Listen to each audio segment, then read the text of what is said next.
வெற்றி நோக்கி புறப்படு.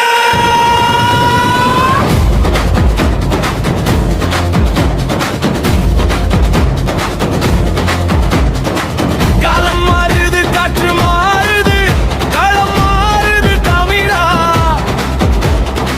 வெறும் ஓட்டு போட நீ ஆள் இல்லை, உன் நாட்டை ஆள எழு தமிழா.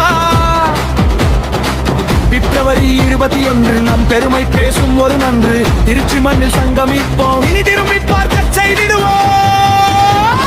மாற்றத்திற்கான மக்களின் மாநாடு இது.